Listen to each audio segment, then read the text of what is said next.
Hi everyone, it's Dawn at Craftidly, and I am outside today and I'm painting potion bottles. They're going to take minutes to make, and let me show you how.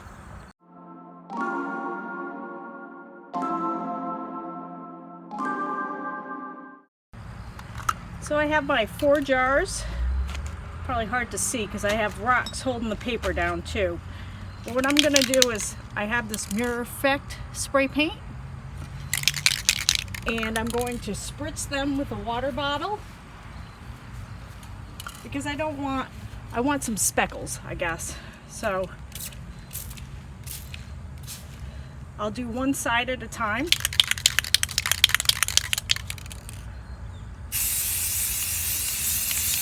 Try to coat them evenly. Hi everyone, I'm heading over to see if my potion bottles have dried. So they look pretty good. Let's see. You can see the water drops really well.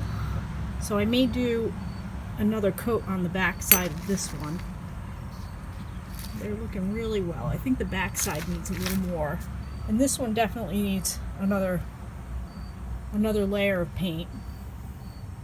But we're getting there. My potion bottles have dried, and I am back upstairs at my kitchen counter ready to work on the labels. So as you can see here, I have printouts of the labels, and you can download these too. There'll be a link below this video. So I've printed out 3 different sizes. They're the same labels. This is at 100%. This is at 75%. And 50%. And the reason I did that is because I have different size jars. So this jar would fit this size. This 75% size would be good for this jar. And then the 2 larger ones can do the 100% size. So print them out whatever size you need, and I'm going to show you how to age them.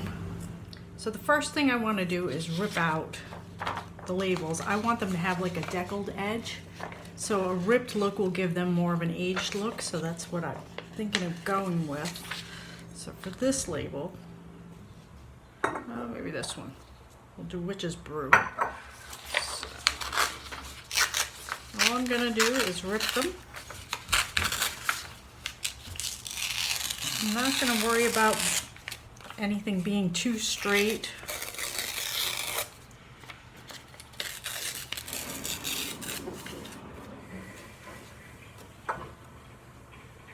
That's about right. I might take off a little more on the edges.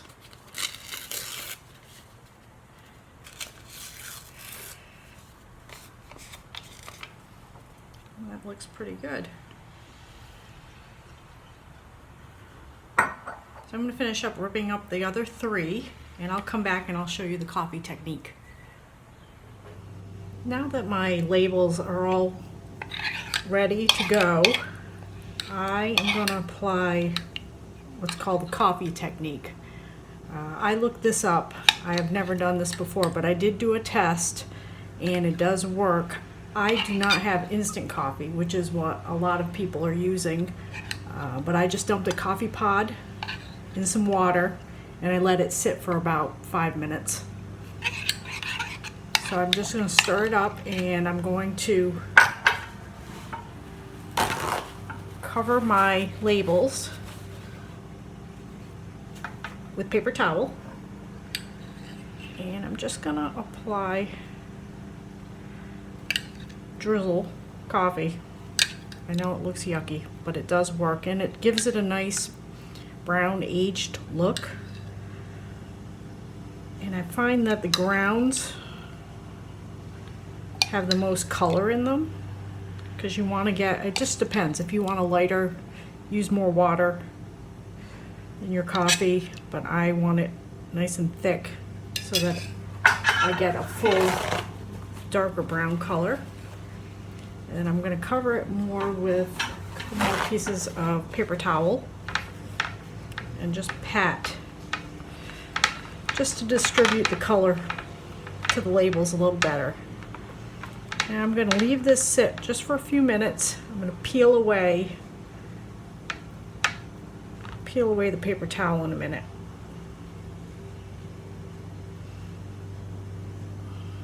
And you don't want to peel up your labels, just the paper towel. And then if you can, just squeeze a little bit of coffee.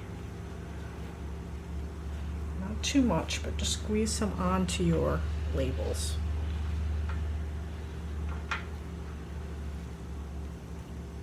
Then I'm going to put this in the oven.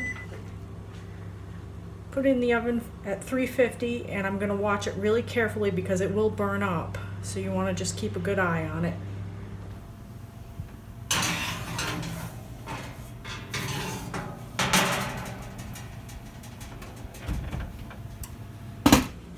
I love how these labels came out. Before I Mod Podge, I'm just going to add a little bit of black to the edges. I did 3 of them. And I just want to have a little definition. Almost makes them look like they have burnt edges.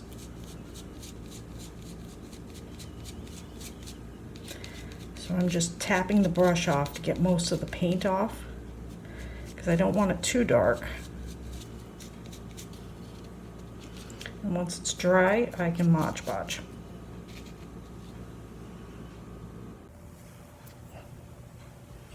Bring in a new plate, and I'm going to use matte Mod Podge. So I'm just going to tap to coat the back of each label.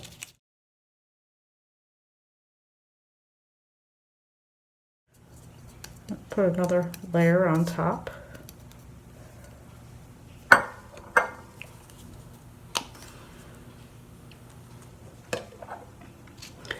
And this will just seal it.